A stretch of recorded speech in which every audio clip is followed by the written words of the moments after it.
Before you confirm your order, GoDaddy.com will offer you additional products. The first is domain privacy. This is an important feature if you would like your domain ownership records to remain private. Remember that by default, all top-level domain registration details are made available to the public through ICANN.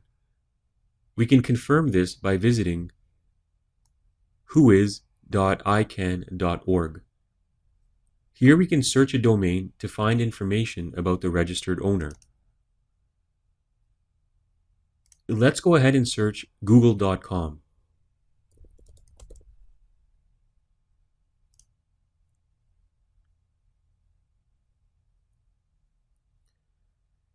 This page contains the whois information for google.com. We can see there's quite a bit of information listed here.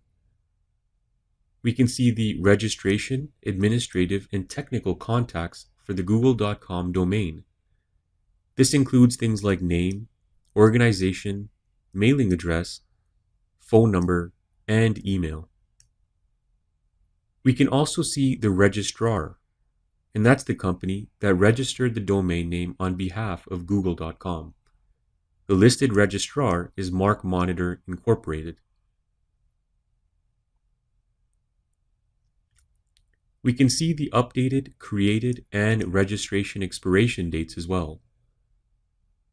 We can see information about the name servers that Google uses, and we'll talk about those later on. And then we have the raw whois record that contains even more detailed information about the domain registrant.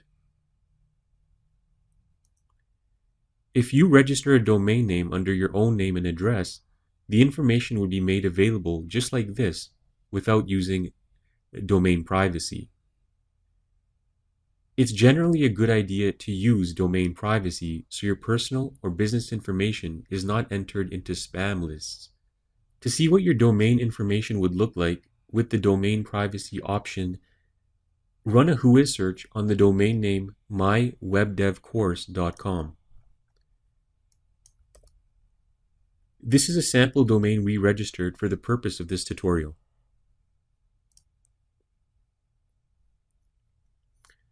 You can see that all the information is concealed.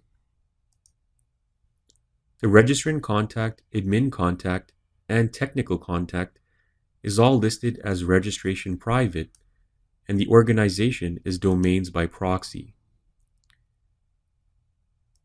The mailing address also points to the proxy that the domain is registered through, including the phone number and email. We can see that the registrar is GoDaddy.com. We still have information about the name servers and the registration and update dates, but there is no personal information included in the whois record. So that's the purpose of the domain privacy option.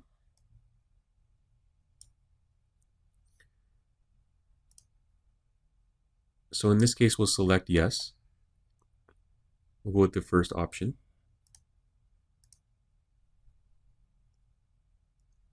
Next, you can specify if you want to add a GoDaddy shared hosting package for your website. Since the focal point of this course will be on cloud hosting, do not check off any of these options. We'll be using a popular cloud hosting provider to host our websites. Next, we can add a professional email to our domain name. This means we can get an email such as john@mydomain.com, for example. The email service offered from GoDaddy is fairly expensive for what you get, and their webmail application is also quite slow and non-user friendly.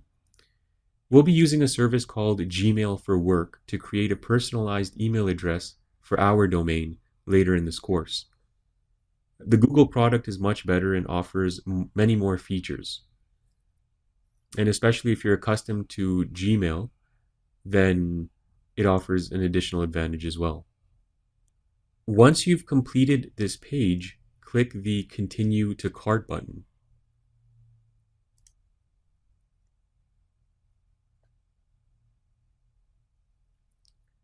On this page, select the term you'd like to register the domain name for.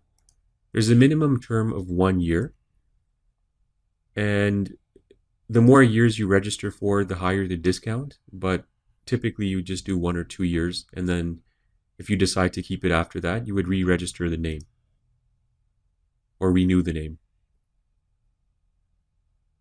So once you've selected your term, click the Proceed to Checkout button. Make sure that Make My Domain Private is checked off if you want domain privacy. And also choose your currency. And then click Proceed to Checkout. If you're a new customer, click the Continue button in the New Customers, under the New Customers heading.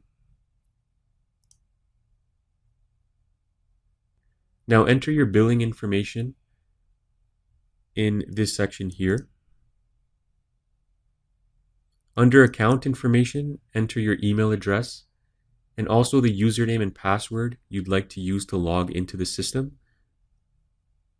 The PIN number is used when you call their technical support phone number.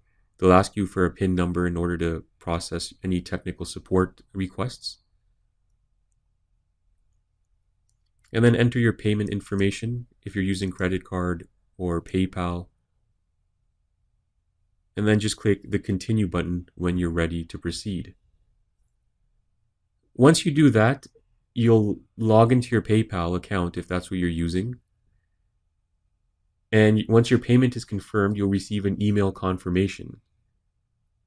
The domain name is normally ready within a few minutes, and you'll also receive an email that requires you to activate your account by clicking a link. So once you've activated your account, in the next lesson, we'll log in and check out the administrative options.